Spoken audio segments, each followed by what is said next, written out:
They thought they'd killed everyone that night, but Rebecca Calloway had survived by playing dead among her family's bodies. For 3 years, she'd planned her revenge, learned to shoot, learned to track, learned to become someone else entirely. Now, she was ready to make them pay for their mistake. Wyoming Territory, spring of 1882. The town of Deadwood Creek bustled with frontier activity, but one person moved through the crowd with deadly purpose. Rebecca Calloway, now calling herself Rose Carter, had arrived 3 days ago, posing as a traveling seamstress.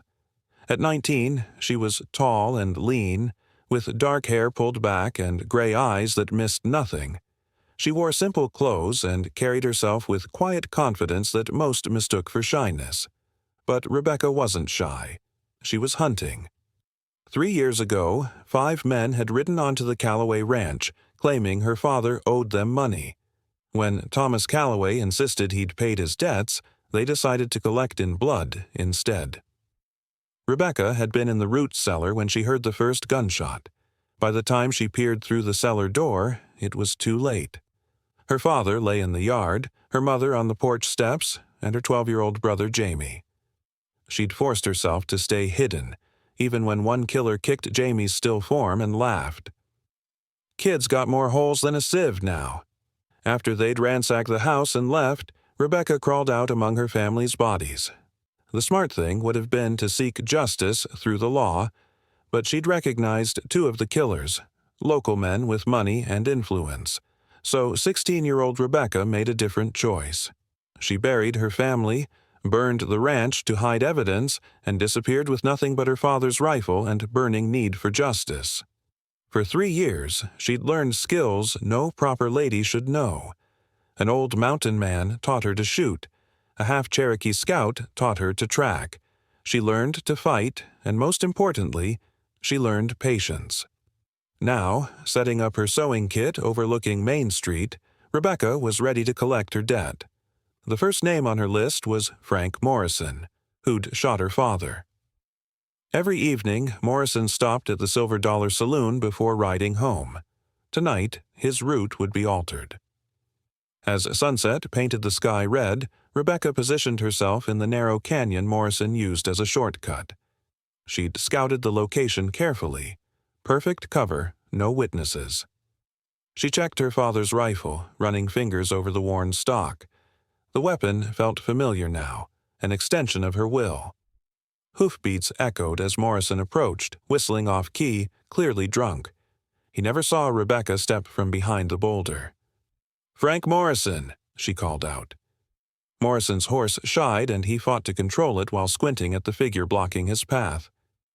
"What the hell? Who are you?" "Someone you should have made sure was dead 3 years ago." Recognition dawned in his alcohol-clouded eyes. "You're Thomas Calloway's girl, but you died in the fire." "No," Rebecca said calmly, raising the rifle. "I survived, and I've been waiting." Morrison clawed for his pistol, but Rebecca's first shot took his shoulder, spinning him sideways. Her second shot was more precise. As Morrison's body hit the ground, Rebecca felt something she hadn't experienced in 3 years. Peace. 1 down. 4 to go. She quickly searched his pockets, making it look like robbery. No one would connect his death to a quiet seamstress. Over the next 2 weeks, Rebecca established herself in town. She took in sewing, attended church, played the respectable young lady, all while gathering information on her remaining targets. The second man was harder to reach. Carl Jennings had become deputy sheriff 50 miles south. Rebecca would have to be more creative, more patient. So she became someone else entirely. 3 weeks later, a blonde woman calling herself Sarah Mitchell arrived in Buffalo Falls, claiming to be a widow seeking her late husband's brother. She wore carefully applied cosmetics that changed her face and dresses that made men notice her. Deputy Jennings noticed immediately. "Ma'am," he said, tipping his hat, "you seem in need of assistance." Over the next few days, Jennings made himself indispensable to the lovely widow. He helped her search for her fictitious relative, bought her meals, and eventually invited her to dinner at his home. Rebecca accepted graciously. The dinner was simple but well prepared. As they sat across from each other, Jennings regaled her with stories of his work, carefully refilling his wine glass while drinking little herself. "You must see terrible things in your work," Rebecca said. "Oh, yes, ma'am," Jennings slurred.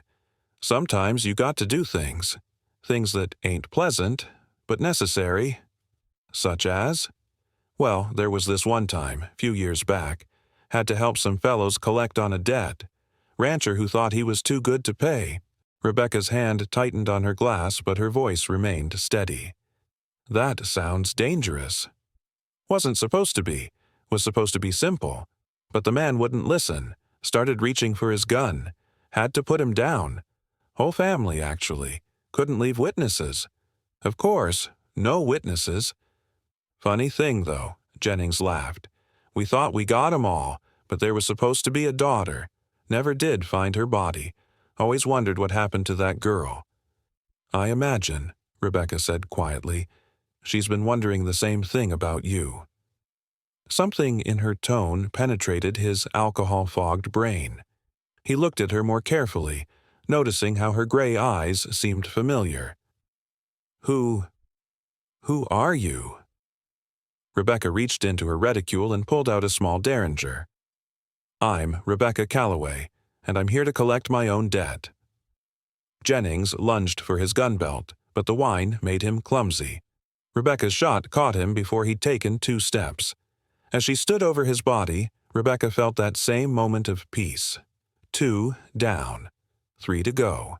But as she prepared to leave Buffalo Falls, she realized something had changed.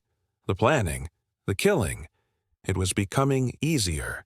She was good at this, good at becoming other people, good at death. The thought should have troubled her. Instead, it made her more determined to finish what she'd started.